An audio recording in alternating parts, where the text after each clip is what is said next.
Hello my fellows, I'm April and this is my friend Haley. Hello. Today we're going to be judging books by their covers. What you're not supposed to do, but we're doing it anyway. I'm very scared for this video. I already know I'm gonna be horrible. It's so hard to find books that you haven't read because I feel like we've read a lot of the same books. We have read a lot and of the talked same about books. a lot of books. But Haley's been a booktuber for a while. I haven't done many bookish videos, but maybe I'll get more into that. We'll see. So here is the first book, is Waterfall by Lisa T. Berggren.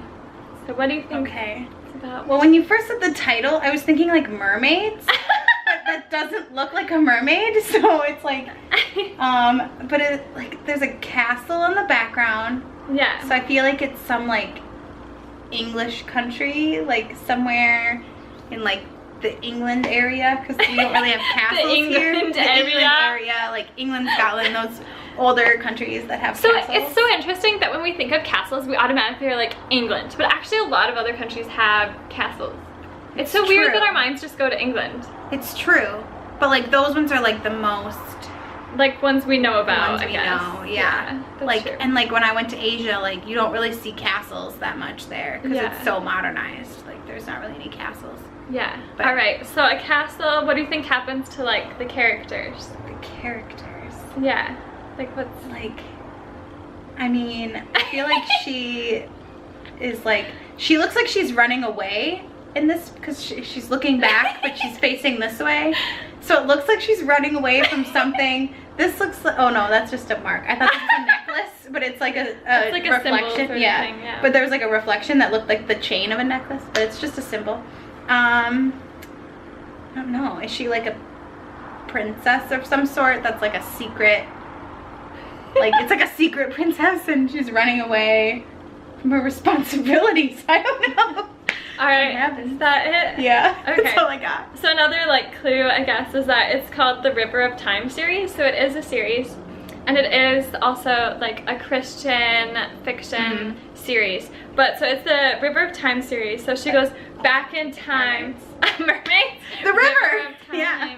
But yeah, so she goes back in time to like medieval era, and I can't remember, but I feel like, I could just read the back. It says that most American teenagers want a vacation in Italy, but the Betterini sisters have spent every summer of their lives among the romantic hills with the archaeologist's parents. Stuck among the rubble of medieval castles in rural Tuscany, on yet another hot, dusty archaeological site, Gabby and Lisa are bored out of their minds, until Gabby places her hand on top of a handprint in an ancient tomb and finds herself in 14th century Italy. And worse yet, in the middle of a fierce battle between knights of two opposing forces. So yeah, I think she goes back in time, and I think she like ends up like pretending to be a guy, but they find out that she's a girl because she has curves or something. But yeah, and helps with like this battle, and yeah, it's a really good series. But interesting. I would not have guessed that she's a time traveler. That also sounds terrifying, to like find yourself back in medieval times and not know how to get back. Yeah, that would be scary. Yeah. Also, I think like we think of England because a lot of places don't have like kings and queens anymore. So that's you don't think of palaces. Yeah. Like, but I've never been to Italy, but I do remember now that they have palaces in Italy as well.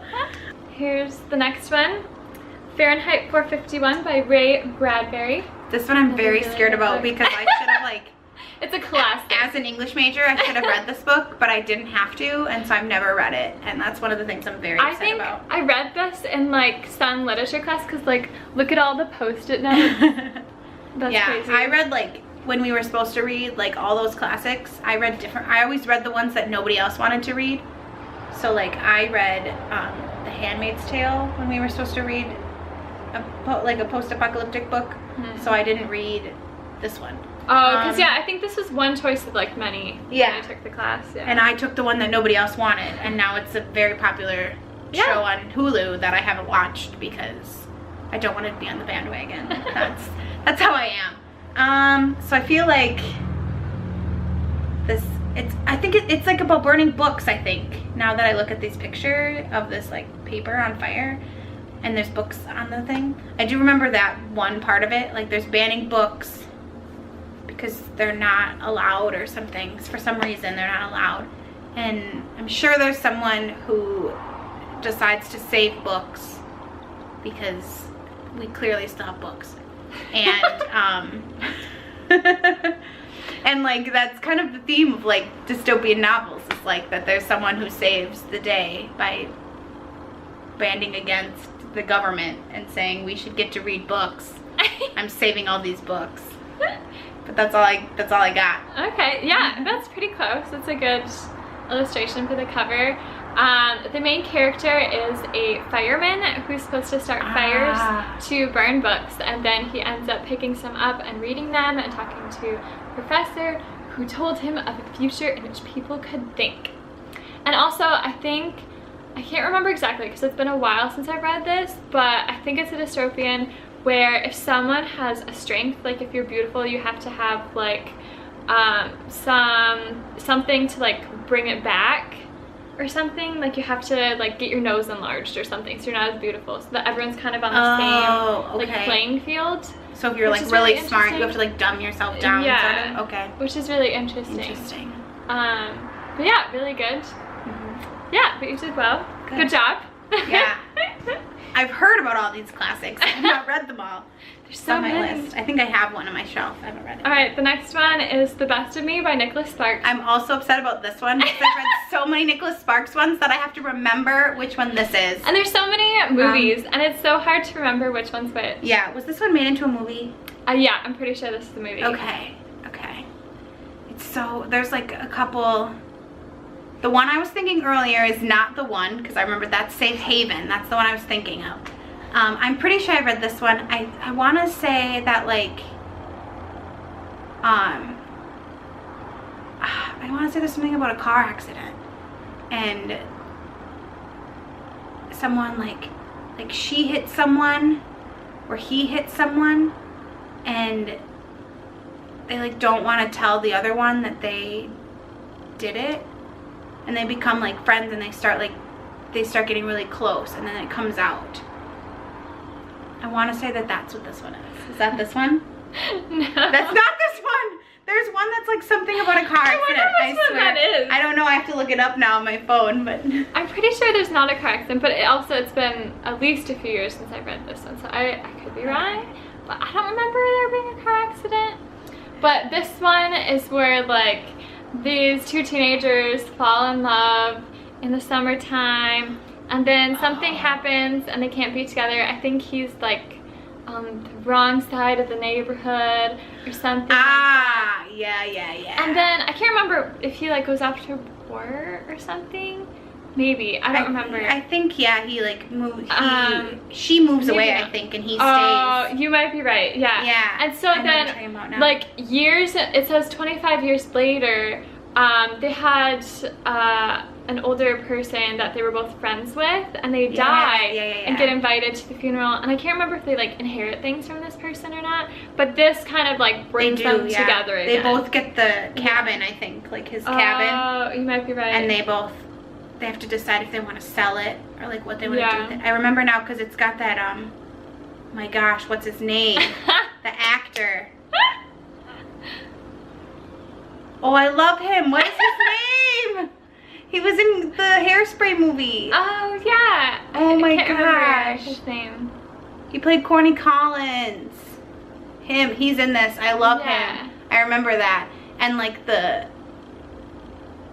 yeah, I remember this one. This is a good one. I really liked it. I like this book too. I need to figure out what this car crash one is now that I'm thinking of. It has a blue cover in my brain, but that's all I can remember. All right, last one is Ivanhoe by Walter Scott, which I think you said that you've started reading. I started reading it, but then when I said what I thought it was about, then she gave me a look, so I feel like it's not the one I'm thinking of. But you can make guesses, I guess, can make guesses. What it will turn into. I feel like this is the one that's more like a King Arthur feel, where there's like a knight. But I could also be wrong about that. Let me see the cover. Yeah, there's knights on it, so that makes sense. Yeah, it's not the one I was thinking of earlier. but I don't know what that one is either. Yeah, but that's all I know, I think, is that there's like knights, and it's like Arthur and the Knights of the Round Table feel, but I haven't read the whole thing, so I don't know. That's all I got. This one has a few different things going on in it. There's a lot of, like, in this time period, a lot of feuds between the Saxons and the Normans, and then there's a lot of, like, prejudice against the Jews.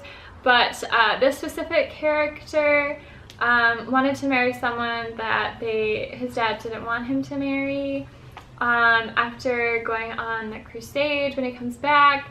So then he's like banished from the land or something, and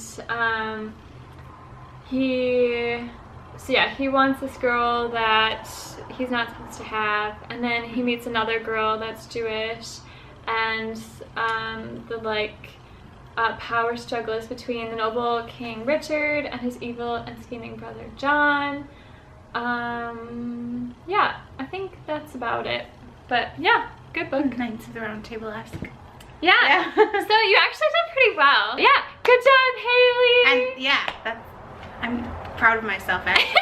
You were so doubtful at the beginning. I was super doubtful because they were all books that like I should have read, but I haven't read, or like I did read but couldn't remember what it was about. Like that was what the plot was. But I think a lot of them had really good illustrations on the covers. That helped a lot. I think I got some tricky ones for you. So I'm sorry. So yeah, now we're gonna film me guessing Hayley's book on her channel. So go check that out. I'll link her channel below. And thanks for being on here. It was so fun. Thanks for having me. Remember to like and subscribe and comment if you love any of those books or how you think Hayley did. But I will see you all in my next video. Bye!